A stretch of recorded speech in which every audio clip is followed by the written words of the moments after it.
Hello, all, and welcome to the Fantasy and Sci-Fi Fanatics podcast. I'm your host, Daniel Coolbaugh.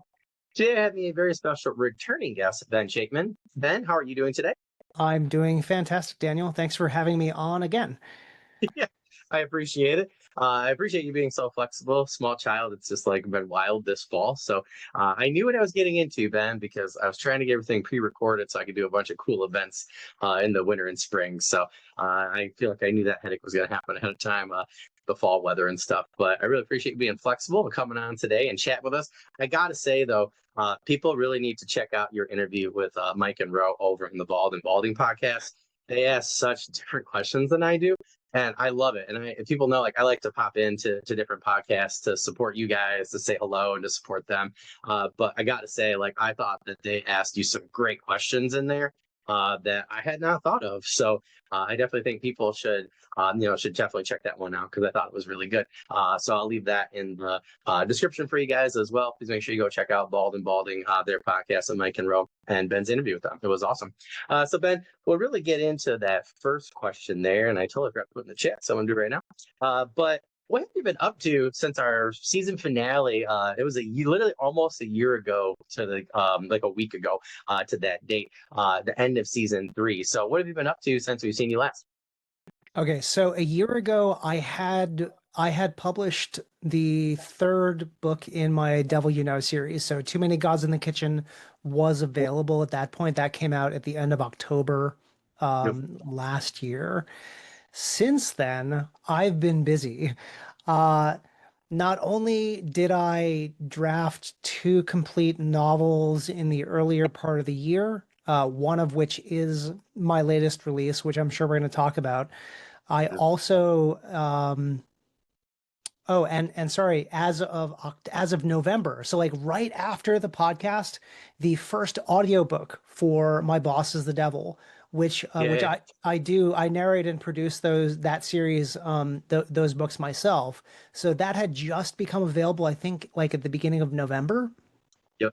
Since then, the second book, Dueling Shoulder Angels, that audiobook has also become available and is now widely available. So not just on Audible, but also on your other favorite audiobook site. And that's narrated both by me and my fantastic partner Katya, who has not done audiobooks before this, but agreed not of their own free will. In case they're watching this, Sure. they agreed to narrate some of book 2.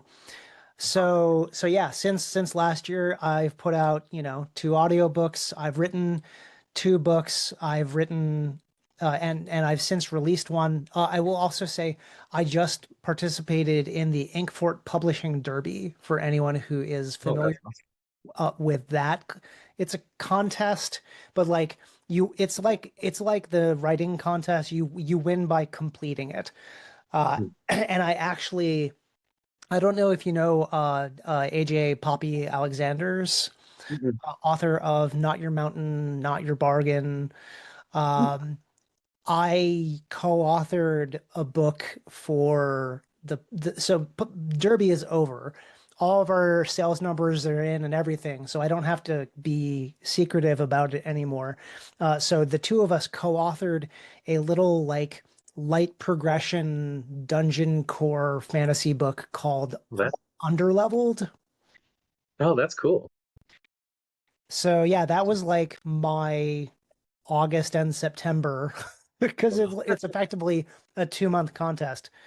So yeah, I now technically have five books published, two Wow. audiobooks out, and that includes my latest, which is Let Sleeping Gods Lie, which is one of the two manuscripts I finished earlier this year. Wow. So I have to say, Ben, just because this is the perfect time to say this, is like you're one of the reasons why I do this podcast. So, like having you at the end of season 3, and seeing where you were at and those products and things, and then we talked privately and then on air about your plans and things. But then to get you at this point now, just like literally over years, like it's awesome. And that this is always has been my intention personally, is to get snapshots. And I love when people like yourself come back personally, because it's awesome to talk to you the first time. But I absolutely, maybe it's the teacher in me, I don't know, I love seeing people be successful, and it's awesome to see that you've done that much, and because it helps people like me, where I'm like, holy crap, it's NaNoWriMo or whatever you want to call it at this point, and I'm like freaking maybe like 1,500 words the past 2 days, in like 45 minutes. I guess that's pretty good though. But like, and I'm struggling to write. So you saying you got that much done, really, like, you guys keep me going, if that makes sense. Checking with you guys at different points, and it's really awesome to hear. So I think that is truly incredible, and that's a lot of words, and that's a lot of products. So that is really, It really awesome. So it is. So last year, so I don't know how I'm doing this year, but last year I did Hamilwordy, which for those who don't know what that means, it means I wrote over 500,000 words last year, Dang. uh, which is which is more than vaguely insane. I Yeah, I I will say though, I love A, thank you so much. I also love seeing other people be successful in this space. But I will say, like, success means different things to different people. yeah, yeah. Because if you're talking about like number of books sold, I'm a failure.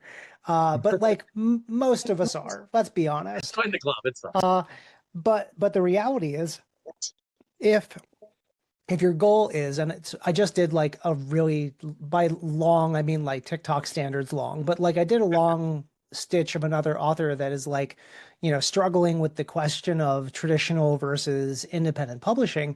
And the biggest thing that it comes down to is you have to decide what success means for you. Yeah, Because if success is having a six-figure publishing deal with a big five, then clearly self-publishing isn't for you. But my goal has always been, I do not have time to not have my stories told. I sat on a book for nearly 10 years. oh And yeah, well, I mean, off and on, life gets in the way, yeah, kids, yeah. and everything. And uh, and then I could have gone into the query trenches for another unlimited number of years, because just because you're querying doesn't mean you ever succeed. Yeah. But I decided that I'm just too old to care about that at this point. Like, my success is measured in stories that I can put out into the world that are enjoyable enough for people to read them. And so far, it feels pretty good about that. Yeah, yeah, yeah. Well, it's pretty awesome. Like, so I'm like a year behind.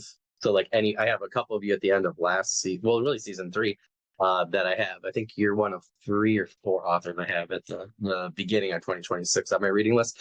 Um, Now it's hard. Thanks, Ben, because I have to like decide, right? Am I gonna go, with book one, or am I gonna go with Sleeping Gods? Let Sleeping Gods Lie. I'm like, I don't know. It's like a toss up, but I have sent like 10 different people to the series. So and like the ones that have, yeah, like, so the ones that took my advice, I think it was 6, like really enjoyed that book and were like, yeah, I'm going to book 2, which is really cool because I feel like particularly when you're talking about like urban fantasy and some of those different categories, right? Like sometimes it's hard to really find that particular flavor. And like off of our interview and different things I talked to people about and stuff, and just starting the first couple chapters last year. I really felt like, like I was like, yeah, you guys should really check this out. So it was great to see people, speaking of success, it was great to see people, that I suggested. They're like, oh, I love this book. And yeah, I'm going to check out Ben's other stuff. So I thought that was super cool. But yeah, I mean, I totally agree with you. For me, it's like, I just want to get my stuff out there. And if I can just make enough, honestly, just to keep going. At some point, I'd love to not have to do summer school anymore. No offense, everybody's great there, but I just want to spend the summers with my kid. So if I can just cover that amount of bill and stuff at that point. But yeah, I think you just like hit the nail on the head though. Like, what is your main goal, right? So I think definitely choosing what's best for you. But I know some people like, I guess it's okay because we talked about it on our episode, but Scott Drakeford, like Rise of the Mages, literally had to wait like 2 years, and I think his sequel has come out, but it's been like, I think he's already on like book 3 and something else, and it just takes a long time, right, with traditional publishing. And for me, like you said, like I'm like, yeah, I'm not gonna wait. I'm like, as soon as I have the money, I'm just gonna rip and ride with a bunch of different stuff. So yeah, I definitely think that you hit it there. Like, you got to kind of do what's best for you. That's my advice always to people. Like, what's your main goal? So I think it's really good to find what worked best for you. But yeah, Yeah, I did this like really kind of generous timeline, and I've done this before when I've talked to friends of mine when they're like, "What's the deal in what with this whole traditional publishing versus indie thing?" And let's say let's say you're querying an agent. Okay. And it takes you a year to land an agent, which for the record, I feel like that's very generous to say that you would land an Yeah, agent in that's a quick. year. Yeah, yeah, So let's say you landed an agent in a year. Let's say then it takes that agent a year to sell your book. Let's say then that your publishing house can get you on their publishing schedule usually takes at least a year, in that once they buy your manuscript, that doesn't mean it goes to print. It means that you're going to go through the process. So you're probably on next year's list at best. So, like, from the moment that I decide that I want to publish traditionally to the moment where my book hits the shelves is like a minimum 3 years, yep, generously, because yeah, conservatively, you're talking multiple years. Some people query and never find an agent. Some people query multiple books and it takes them 5 books before they find a book that fits an agent's wish list, mood, alignment of the stars, you know?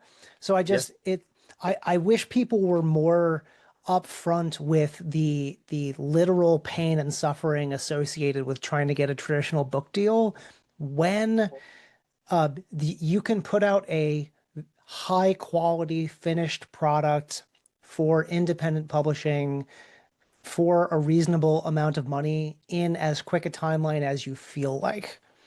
yeah, yeah. And when I say this, I feel like when we discuss it, like, I feel like some people have gotten the wrong idea. Like, I have specific things where, like, I have this set of stuff, right? Like, I have like one world no one's ever touching but me. It's just going to be indie. I feel like it'll be really successful in the indie sphere, and I don't want it's. I've just spent too long on it. Right? I don't want any. Speaking of too many cooks in the kitchen, I don't want any gods or cooks in the kitchen besides me at that point with that one. But I have other stuff, right? In between, I'm like, sure, if somebody was like, hey, like, why not, right? Middle stuff. I got other stuff over here. I'm like, sure, like, I'm gonna try. But like, I think hybrid's a good route to go. I would love to do some of those things to funnel, my more creative things that I think maybe are just the indie sphere, very specific for it. But it's not. I think sometimes people think when we talk about, I'm like knocking traditional, and that's not the case. I have traditional authors on here all the time. Again, we're just talking about. Just want to be really clear. We're just talking about your particular path. So there's so many different ways to do things and so many different paths. And we're pretty blessed, I think, is what me and Ben are trying to say, with Yeah. like how we are, like you can literally decide, I'm going to do this, go this way or that way. I think Kickstarter has been a great one too. I have some people that are going to help me out with a few. Once I start get some stuff out there, I think I'm going to try and go that route. Things are going to be really, price I'm asking for is going to be pretty low. I've seen some people do well for that, but I also have some interesting things, to offer, I think, for tiers and stuff like that. I've seen some people do really successful. So there's so many different options nowadays. But I think what we're trying to say, right, Ben, is that don't put yourself into a particular box just because you think you have to do that thing. So yeah, really keep that goal in mind. I think is a really good one. Yeah, So go ahead, sir. sorry, just to be super clear, because I don't want any trad authors thinking that I'm down on their choice. I'm not a huge fan of traditional publishing right now as an industry. It has nothing to do with people's choices. Yeah, yeah, So if you're a traditionally published author, congratulations. You made it through the elaborate hazing ritual that is the whole process to get there, and you deserve your success for that. yeah. I'm just not joining you, and that's okay. And yeah, exactly. People need to decide for themselves why they're doing what they're doing and what they're willing to deal with. Yeah, yeah. Well, just because you mentioned too, like I saw something earlier where a guy on TikTok who has been very successful, and I really want to get him on. I was full this season. I'm trying to get him on a live or something soon. Has like a really cool graphic novel, and it's like it's really cool. It's kind of like African reimagined like fantasy with different mythology and stuff. I think I've seen that guy. Yeah, yeah, yeah. I'm totally blanking on his name. I'm sorry, everybody. I was just doing too many things earlier. But if anybody's interested, let me know. I saved a bunch of his stuff so I can give you his name. But like incredible, right? And he's like, I don't want to go this route. I just want to do this. I've been successful. But he had somebody tell him that he was not successful because he wasn't traditionally published. And he's like, what do you guys think? I was like, dude, I'm like, your product looks amazing. Like, as soon as I'm done with the year, I'm hoping I got some extra money, so I can get one myself. And I mean, this product looks incredible. Cover, like blurb. He does amazing stuff on TikTok. He's super sweet guy. And I'm like, I don't think so. I'm like, I think if what you want to do is working for you, I think that's totally fine. Sometimes people have to tweak things a little bit to, do a little bit better with whatever they're doing. And that's a lot of times I find, like I had a friend the other day, I'm like, dude, I'm like, you're doing stuff, but like you're not doing. I'm like, you tweak one or two little things. I'm like, all of a sudden, bam, you're going to start selling more books. And I think that, really has a lot to do with people's confidence, which I totally get. But I've also had traditional published authors on here that they might not say it on the air, but privately, they're like, some are like, I'm not doing too hot, and they wish that they had, gone indie. And I have some others, everybody's kind of all over the place in terms of that spectrum. So I think it's totally fair to say, again, like, go with what's your goal, try that, like maybe you want to be wide, maybe you want to go, Kindle limited, maybe this product's okay there, maybe something isn't. So I think just keep trying, different things. And, like we were saying, like, just kind of go, yeah, like, what works for you. I just thought it was crazy. Some of the day was like, you're knocking traditionally published. I was like, I'm not. I was like, I'm just saying that me personally, I'm doing this with this set of my products. So I just want to be clear with everybody in case that person's watching or listening again. But I love our traditionally published friends. There's no problem there. Now, Ben, speaking of genre, I know I talked a little bit about where I send my friends to your books and stuff and why, but what genres do you currently write in and why?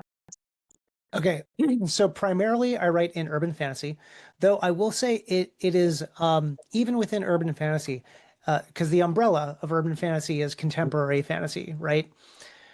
I tend to lean towards magical realism, that being my magic systems are grounded somehow in reality. Um, and that is in all of my books. So like The Devil You Know is a combination of supernatural contract law and pretty standard like witchcraft. That's mostly what the magic is a combination of. Also like personified deities and that kind of stuff. But it's grounded in there's rules and things like that. And then for Let Sleeping Gods Lie, the new one, the magic is tied to that animistic practice where everything contains a spirit and an energy, and the magic system draws on that. I have another book that I haven't published yet, but is done, like ready, proofed, ready to go. It's called My Brother's Keeper. It's entirely based on Jewish magic and mysticism, Oh, that's cool. but like by the book, like from Yeah. the Talmud and various like other writings and scripture. And so the magic is heavily grounded in, okay, this, but what if it were real? So I write urban fantasy, but I write urban fantasy that tends to be tied to some kind of world religion or spirituality. So it's kind of a niche that I've put myself into. I will say I also enjoyed writing, Underleveled, which was more a traditional like dungeon crawling, very light progression elements Yeah. fantasy. Uh, so 95% urban fantasy, 5%, dinosaur dungeon core fantasy. And why? Because urban fantasy is my number one genre to read myself. And a lot of my writing is inspired by other urban fantasy that I've read over the years, having had a long history of reading those books. Yeah. Sorry, I had to write that down. I'm just thinking, like, if I could get Andrew Gibler, Soul Fraud was amazing. I've been trying to get him on for a while. You and Jeremy Goldstein together for an urban fantasy seminar. Oh my God, does that sound like so much fun? Do I know Jeremy Goldstein? Oh, he was the one. The Is he I'm is gonna. he is he writing as J.S. Gold? Oh, sorry. Yeah, J.S. Gold. Sorry. Hope I Yeah, didn't heard yeah, that. yeah. He writes Yeah. the Sanhedrin Chronicles. Yes, thank you. I don't know Yeah. why I can't talk today. Yeah, so I just in my head I'm thinking, God, you guys would be so much fun to get together Oh my for your God. particular set of urban fantasy, like and the magic systems. Like, So if you have you reached out to Andrew? I did a while back, and he's just been like pumping out books like crazy, and I just Yeah, had I mean, yeah, because he like, just had his Ironbound stuff come yeah, out. yep. Um, funny enough, like we're internet friends. Oh, Um, cool. I reached out to him during the earliest parts of my publishing journey Oh, that's awesome. to ask if so he blurbed My Boss is the Devil. Oh, that's right. I totally forgot about that. We did talk about that. Yeah. Yeah, and yeah, I would yes. Like And this just is why I just want people to know, right? Like, this is why, like, I've been working like a dog to get pre-recorded episodes. Not that I'm trying to get them done, but like trying to get them, recorded and scheduled and get everybody's stuff. Like the way I'm doing stuff now, it's really complicated, but like I'm trying to help people as much as possible. With their stuff grow and everything with different videos or different things. But like, yeah, like my son's getting older now, so it's kind of nice, right? I think like once we get to week 3 in January, I think once we hit that mark, it would be so nice, I think, just to do like an hour with like 3 of you guys or whoever and just do like a couple questions on one topic and just kind of do round robin and just kind of shoot the crap a little bit on whatever. So I just think you three would be so much fun to chat with. So I'm gonna write that in my notes and I'm gonna send you guys some stuff because I think that'd be awesome. I'll reach out to Andrew too and just be like, Oh, "Hey, you're gonna get something from Daniel, and please say yes." I think that sounds so awesome. But I think again, like I sent people to your books in particular because I know what they like, and I'm like this is definitely going to be what's up for what I really felt like would really work well for them. And like I said, it was cool that they responded back, and so not everybody always says, hey, yeah, I took your suggestion, so I thought that was really cool. I don't know if they did like Kindle or whatever, but I was like, or paperback or whatever, but I was like, review the book. Yeah, I mean that's for any author, but especially for indie authors, the best thing that you can do is leave a positive review. If you didn't like the book, like we always want you to be honest, but like it is also okay to keep those feelings to yourself. If it's a durable for me, I've been talking about this for a long time. I know what it's like, right? Because I got like 5 things I'm like trying to publish within the next year and a half. It takes so much time, money, effort, just willpower, right? And with work, full time, a kid, just in general, even if you didn't have any of that, right? It just takes a lot. I saw a really cool TikTok that I shared where it was like, from Men in Black, and we're like, we're Is agent it care. is it worth it? Yeah, Yeah. he's like, if you're strong enough. And I thought, God, is that exactly what it feels like to publish? So me personally, if it's a 2 or below, I just don't review it Yeah. honestly. And if I do, I really think about it and I'm like, was it a 2 for me or was it a 3? And if it's a 2, I just don't do it, right? And if it's a 3, then I do it. I generally have found though over the years that I get to know myself better when I'm really thinking about it, and I don't pick books that aren't right for me. I'm not going to call them bad books; they're just not right for me. They were a bad Mhm. choice for myself that I made, so I'm not going to personally. Like I know how hard it is for that person. I'm not going to personally make it harder on them to do, to find their audience. Essentially, I just found out I'm not their audience. You know what really drives me nuts, Ben, is when people put in reviews for authors or creatives from Amazon. My book got ripped. Like, how is that Ben's problem? That drives me insane. I'm like, I want to know. I'm like, I don't look at reviews anymore because those are like intermixed now. And it's like, that's a product issue for Amazon. I think they need to do. I think they need to filter all of those out. So there's like silly things like that that I think are just like really, really are weird. So I don't look at reviews, but I do review everything. I want everybody to remember that Audible, you can actually like it doesn't automatically go from Amazon to Audible. So I do Amazon, Goodreads, right? That goes together. But I always make sure I copy and paste the Audible, show that I finished, that kind of thing, because it gets everybody the hours and stuff too. So I want to make sure everybody remembers that.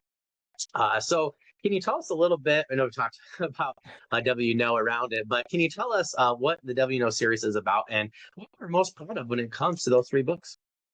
Yeah, so the devil you know is mostly about coffee. No, that's not actually true. Though you could be understandably mistaken if you thought that book 1 was about coffee. So the devil you know starts off with following the story of Nick, a barista in New Haven, Connecticut, that gets the chance to change his dead-end life by taking a job from the devil.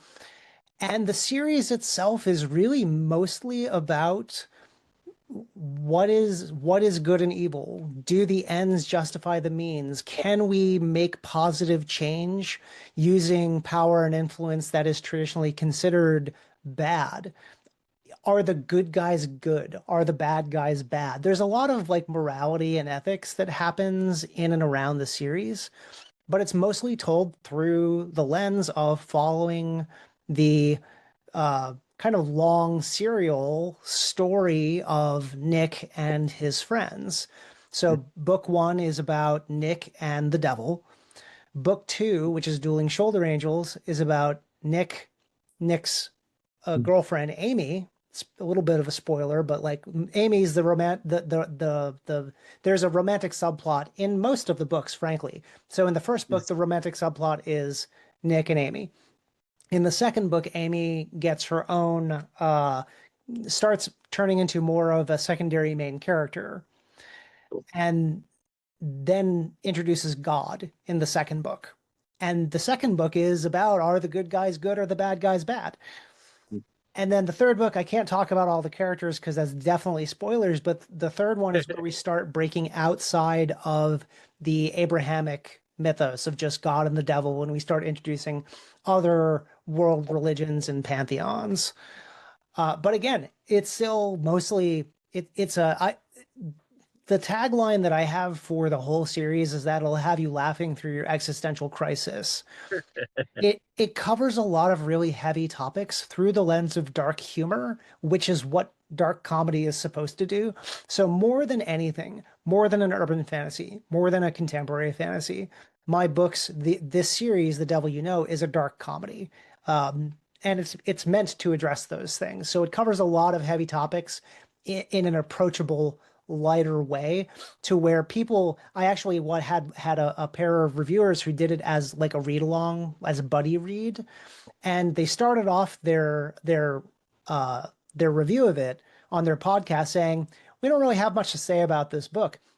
And then like 45 minutes later, they were like, oh, wait, it turns out we actually have a lot to say about this book. So it wasn't their favorite, but it definitely made them think a lot about different things. So that's kind of what The Devil You Know is about. What am I most proud of when it comes to these three books? I just love the story and the characters. I'm actually, I didn't say in the what have I done since last year. I'm also like 95% of the way through the first draft of book four.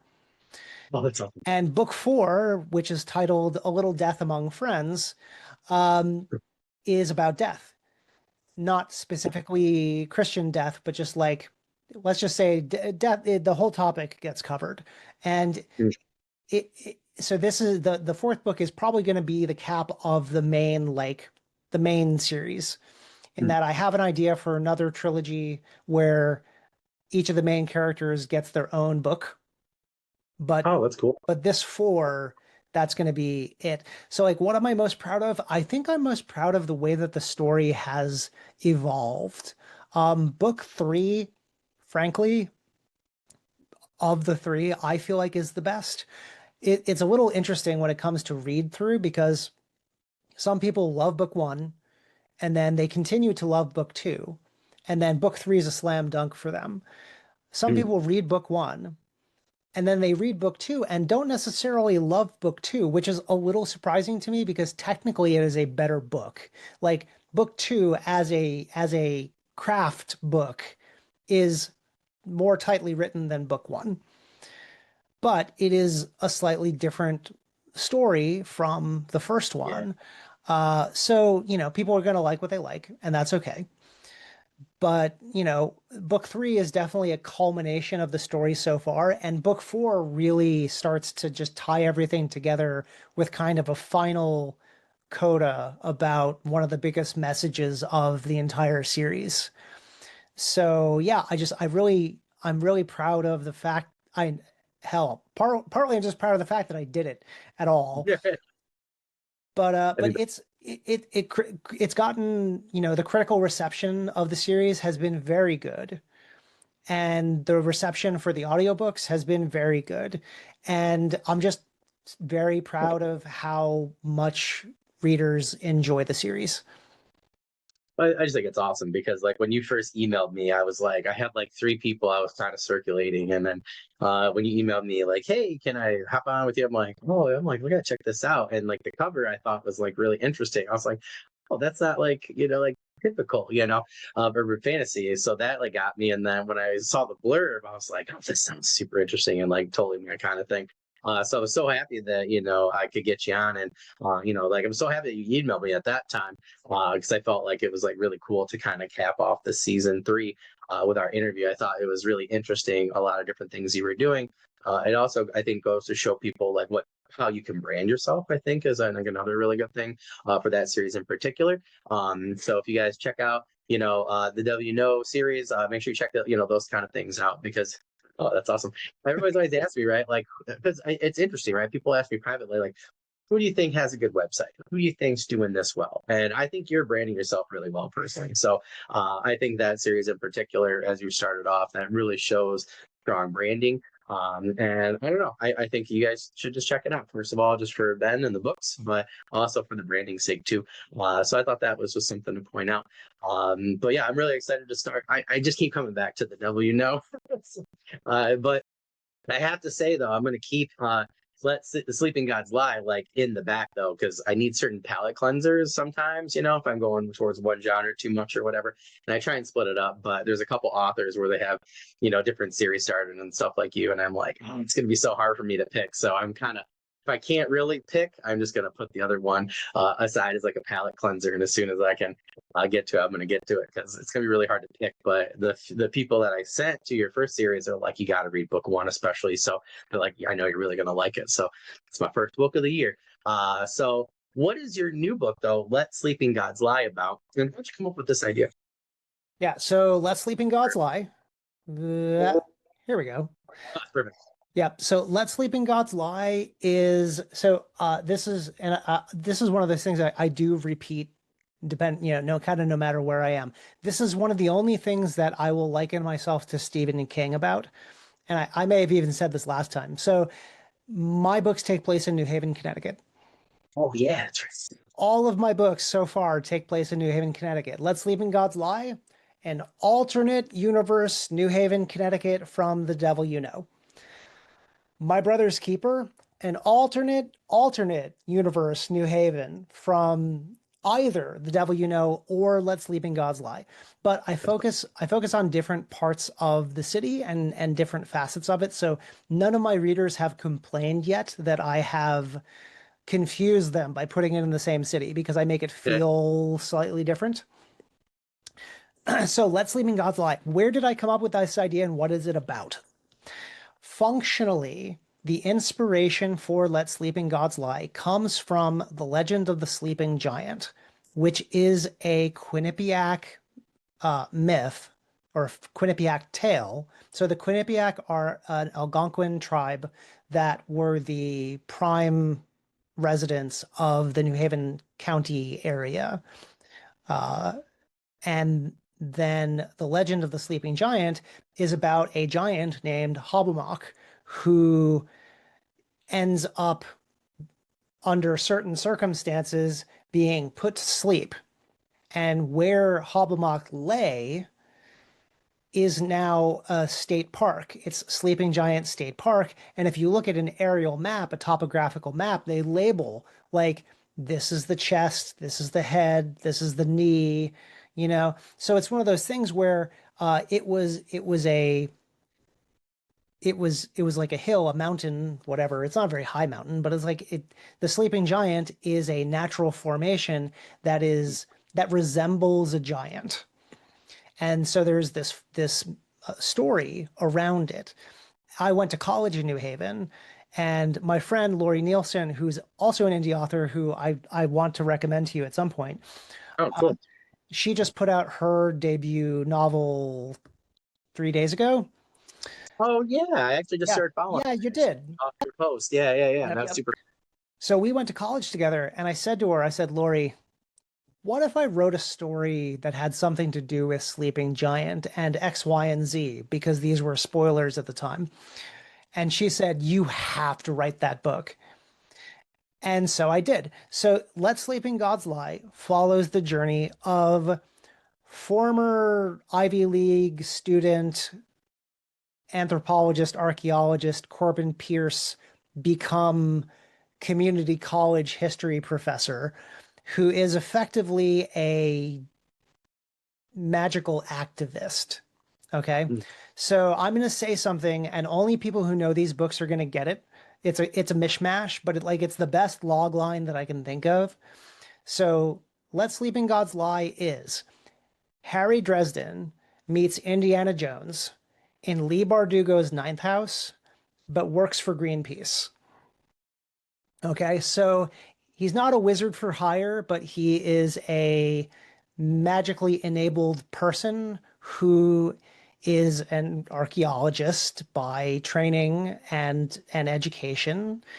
And Lee Bardugo's ninth house is about the secret societies of Yale. It's this whole urban fantasy, like it's very popular. Um, Okay. but it's just as a comparison. So Corbin Pierce is a magical spiritual activist in that the indigenous magical flora and fauna have been pushed to the outskirts of the city. And by definition, this happens everywhere in that urbanization, colonization impact the indigenous wildlife and the indigenous plants and everything, including the magic. So in this world, the magic system is very much based, like I said, on that animistic idea that everything contains energy and a spirit. And then the people who are coming to this land are then encroaching on it and then developing on it and then using it for their own purposes. So the way the magic works, so just it's kind of integral to the story, is that uh, magic has a price. Of course it does. But it literally has a physical price in that if I want to do some kind of magic, I'm going to fuel the spell using my energy if I'm not a monster. If I am a monster, I'm going to like draw the energy out of other living things in order to power my magic. So effectively there's an ethics associated with the magic from the jump. Like this is introduced in like chapter 1 and 2. I'm not spoiling anything for anyone. But Corbin is trying to protect the magical fauna. So in chapter 1 he meets a raccoon that exists both in the spirit lands and in the material physical world, because some animals do that. Raccoons are indigenous to the area, and are part of indigenous folklore also. So that's why the raccoon also there's a funny story about the raccoon. Uh, but but the whole idea is Corbin is aligned with the uh what's the word I'm looking for? He's aligned with the values of being a steward of the land. So, and also just to be super clear, I am not an indigenous person. Corbin Pierce is not an indigenous main character. I will not write from the lens of the perspective of an indigenous person. I don't have that experience. I don't have that background. I feel like it would be a disservice for me to do that. I am not telling other authors what they should or shouldn't do, but I won't touch that landmine. Yeah. Uh, what I did Well, do though is I included a lot of researched material into both talking about the indigenous practices of the Algonquin people and and the folklore, but then also spelled it out very clearly in the book that Corbin is not an indigenous person, but aligns with the values of the people. So it's an interesting tightrope to walk because I wanted to tell the story without co-opting any, I don't want to co-opt a marginalized perspective. yeah, I totally get it. And like I have a character like so for my urban fantasy, like for the actual book one, I was like, I don't know how the character came to me, but he is Native American, he's Cherokee, he's out in Texas for a very specific reason. He's like the friend of my main character, and like the it's so interesting though to that this character came to me is like, yeah, like I'm the one that's here, and I was looking for that character. But man, oh man, has it been very difficult, and I'm definitely going to have to find multiple people can read from, his perspective. So I do think it is very hard, like you said, right? And if you're going to do it, I do agree with what you said on Mike and Rose podcast, that if you are going to do something like that, I'm not quoting you, I'm paraphrasing, but that you got to do it right. And I like what you said. I'm just going to refer people back to that interview, because I do like what you said about, like the research that you did, the people that you contacted, to really do the thing right.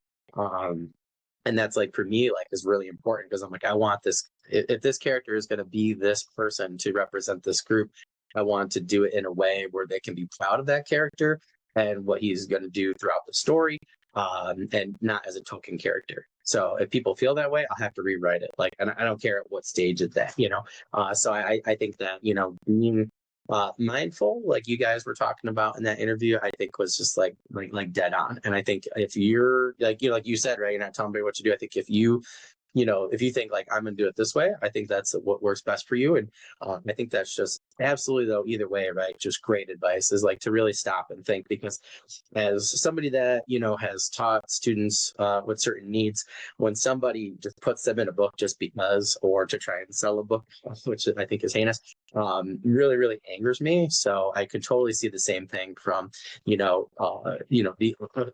a Native American perspective, or somebody else, we're from marginalized cultures.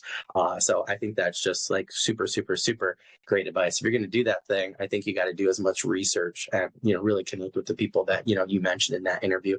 So I think that's just, I think it's really valuable advice. So the last thing I think, I want to do, or a lot of people I don't want to do, is, to try and, bring a character, like we're trying to bring characters to life that, really represent people. But if you're not talking to those people, how do you know? So I just think that's really valuable advice. So. Thanks. Yeah. And can I just add one thing? Because I forget to mention this sometimes until the end. 10% of any profits that I make off of Let Sleeping Gods Lie, and that includes, like, if I end up getting an audiobook produced, or I produce one myself, depending on what happens with it, 10% of profits from the book are going to Not Our Native Daughters, which is a 501c3. It's a indigenous-led group who are trying to help solve the missing, murdered, and exploited Indigenous women's crisis. Yeah.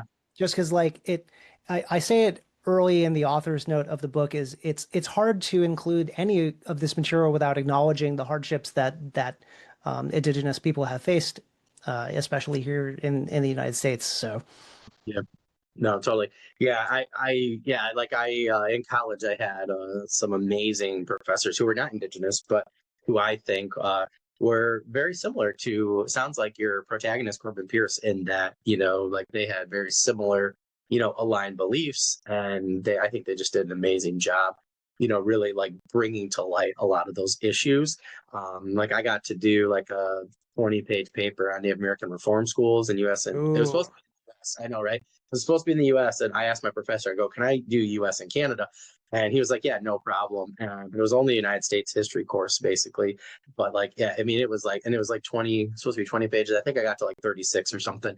It was just too much there, unfortunately. But yeah, like that, I just thought they did a really good job, really showing what a lot of the crises were, but also currently are as well. And man, talk about opening your eyes to, current issues of, these Indigenous peoples. So yeah, I think anything you can do, to bring light to those issues are amazing. And I think anything we can do to help. So that's really, really awesome that, that you're doing that. So I give you kudos to that. That's super cool.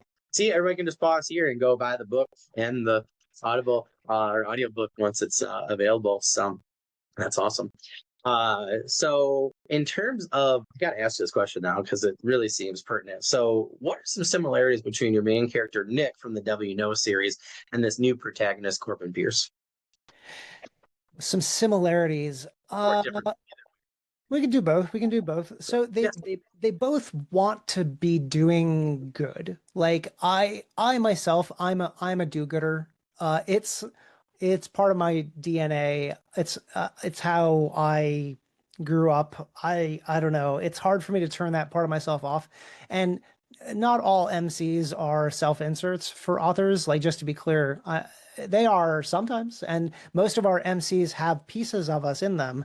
And it's hard for me not to think of my protagonists as how is it that they want to do good in the world. Like that. But one of the differences is that Nick starts out as not being able to get out of his own way, in that Hmm. Nick needs help to find that part of him. Nick needs help to figure out how to help. Oh, I like that. Nick would love to be doing good, but he can't get out of his own way enough to figure out how to do that while going through the motions of his day-to-day life. Corbin Pierce, now, Let Sleeping Gods Lie is a more traditional urban fantasy story in that it follows, I think, more of the tropes of urban fantasy than The Devil You Know does.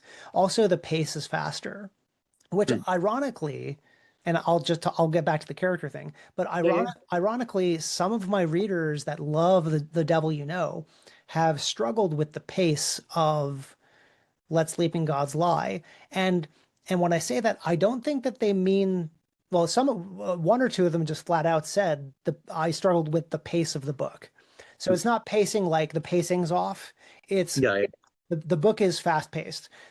If you love urban fantasy, the book is not going to be too fast paced for you. This is not out of line with traditional urban fantasy. It starts off with Corbin jumping off a roof, and then, as one of my reviewers says, it doesn't really let up after that. So it is. Whereas a lot of people, I think, love the slightly not like the not so cozy aspect of The Devil You Know, even though like by book three, it ramps up and stuff happens.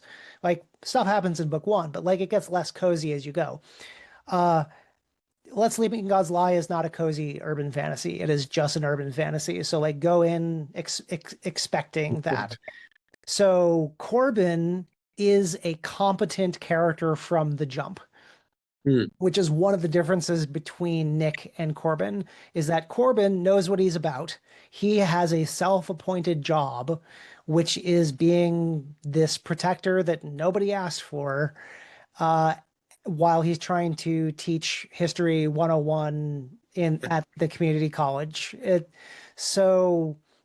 characters are very different in that way. And that again, like a lot of urban fantasies don't start with the like journey to competence trope. Yeah, yeah.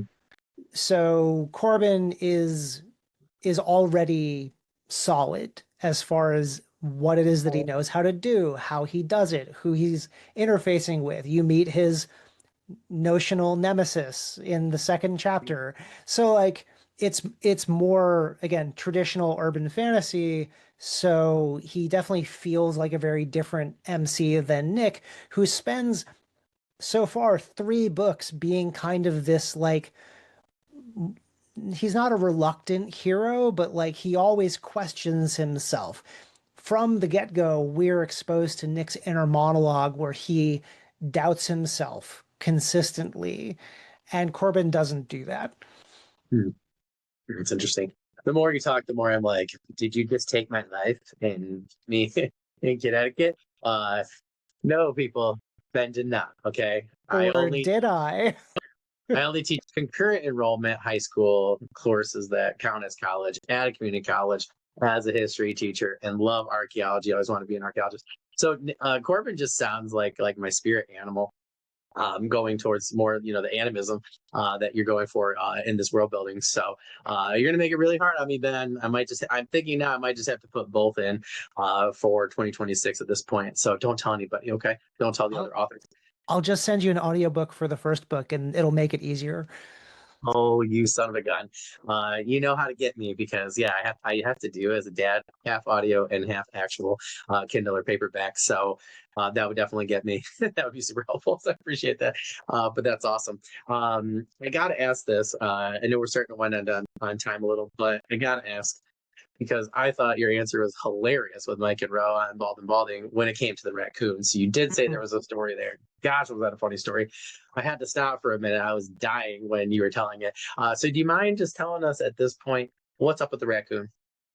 So the raccoon, well, we've already covered why a raccoon, right? The Yeah, raccoons are indigenous animals. However, 20 years ago, there I was in New Haven, Connecticut, my stomping grounds. I went to college there. I was there with some friends. I think we were done with a like there was a music venue that still was there. There's a place called Toad's Place where we would Mm. go see shows. And I think we were doing something like that. And then we're walking like we do through Yale at late at night because that's what you do. And I look over and in like kind of this big garden plot-ish type thing where there's like shrubs and things and there's a building with like a crack in it. Like it's an intentional space. It's not an alley. It's too small to be an alley. But there's this raccoon, this fat raccoon, like the fattest city raccoon I have ever seen. And he looks at me and I look at him and I'm like, "Oh, buddy." And he stares at me, I stare at him, we're locked. And I don't want to approach him because, I understand what rabies is, but it's nighttime. We're fine. He's not dangerous. But he reaches behind himself without breaking eye contact, reaches into the little crack and slowly but surely pulls himself into it while watching the predators that are staring at him from the sidewalk. And he crams himself into this little crack between the buildings and then squeezes away and like just disappears like the mist, just gone. And like just staring at us like no one will ever believe. And I've held on to this experience for like 20 years. And when I thought about the opening scene, the opening image for this book was Corbin jumping off a roof after a raccoon. I'm not spoiling anything. This is literally the first chapter. It gets me in there, man. I'm like ready to go now. That is the image. You know how like sometimes you have the image of what the scene is in your head? I knew I was going to include this scene with the raccoon going through the crack in the building. Um, But it's funny though. It's weird because, and this is where urban fantasy is great because you can change things. Yeah. Because in my memory, there's this little alley between the buildings. But in New Haven, where I have gone many, many times since then, and where I think I was at the time, there are these like fake little cracks, like fake things between the buildings where it doesn't actually go all the way through. That's So crazy. I don't know if he just crammed himself in there and it was so dark we couldn't see it, or if I was just like in some other part of Yale that I don't remember. But either way, in my book, that crack exists and it goes all the way through because Oh, that's, it's integral to the story. So like that just happens now. So architecturally, just go with it. Don't ask too many questions. I think that's awesome. I was dying. I'm trying not to die again. I thought that was an amazing thing to add to a story. So that's why part of the reason why there's a raccoon on the cover, folks. So I thought that was a really well told story. So I want to make sure we got to it. So I Thank think you. that's curious. So now I got to ask this one. I know we talked a little bit about world building earlier, and then people can look at that. I'm going to also put the interview from our first one for season 3, episode 52, so people can check that out as well. Like I said, you guys talked about that a bit on Mike and Rose podcast, so that'll be in there too. But I got to ask. I came up with this question, and I was thinking, like, man, I really want to know now after your interview with them. So, if you could talk to one god or goddess or mythological figure, which would it be and why? Oh my God. So I have to be a little bit general about this. Uh, because you know what? I'm not gonna lie. I'm like I'm on the fence between whether like whether or not I believe that magic exists and energy is a thing and whatever. That doesn't mean like I don't have to believe in a god or a goddess for that to be. So like I'm somewhere between an atheist and an agnostic. Like, man, I just want proof. I like what talk to a god or a goddess or a mytho. Give me one. I don't care. I want one to show up and be like, it was all like. So yes, I would. I'm not too picky. If I'm gonna be picky, if I could talk to one god, goddess, or mythological figure, I would. Oh, now see, now I can't even pick. I don't know. You know what? Let's go with the devil. Let's be controversial. Yeah. I'm Jewish. Jews don't believe in hell. It it's like the third line in my new book, My Brother's Keeper, is good thing Jews don't believe in it. Um, yeah, by the way, that book, hell of an opener. I'm so happy about that one, but we can that'll be for next year when I come back and talk about that Yeah, book. yeah, yeah, yeah, yeah. Yeah, I got all the lives going. So whenever you're ready, just let me know. We'll just do a live for it. That sounds awesome. Yeah, yeah, yeah. I Um, want to. So funny. I got it. I just got to tell you, Ben, that there is a mythological figure that. So our Birdie and I talked quite a bit about where legends and like myths come from, and that how the cultural diffusion happened. And it got me thinking, right? Like Hercules or Heracles or whatever you want to call him, it popped up in quite a few places, right? And then I thought, what if he ended up in the United States as John Henry? And you just gave me such a great quote that I'm going to use at some point in that story. It was all real. So I'm going to give you credit for that. But when you said that, I was like, oh man, that's the story it's going to go with, and it's going to have to go in there. But anyways, keep going. yeah, so yeah, so I said Jews don't believe in hell. However, if I could talk to you know what, I'm going to say rather than the devil, because that's also, I'll say Lucifer, the fallen angel who theoretically is the devil, except depending on who you ask, is not necessarily the devil. It's a whole thing. Satan isn't, It's a thing. yeah, Satan isn't necessarily Lucifer, I don't know. So I would talk to Lucifer, and that's because I think it would be fascinating. Yeah, yeah, yeah. No, I totally agree. I had heard this on another podcast, and they got all into like, yeah, the semantics. I was like, oh man, like I'm a history teacher. We don't have time for that in one podcast. But I think that's a really great answer. I always think about that, particularly from like the TV show, because I thought that it brought so many different perspectives, like what you're talking about, right? Is good really good? Is evil really evil?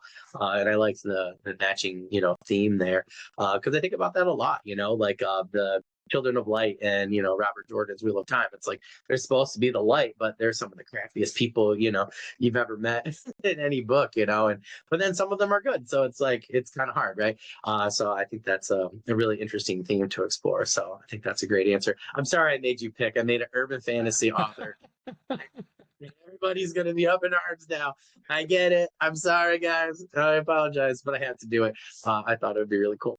But thank you so much for answering that question. I know it's really hard to pinpoint one. If you ask me, I'd have to get back to you. So I know it's not fair when I ask you guys, but I think that's a great answer. And you gave me such a great quote for one of my upcoming books, so I really appreciate that.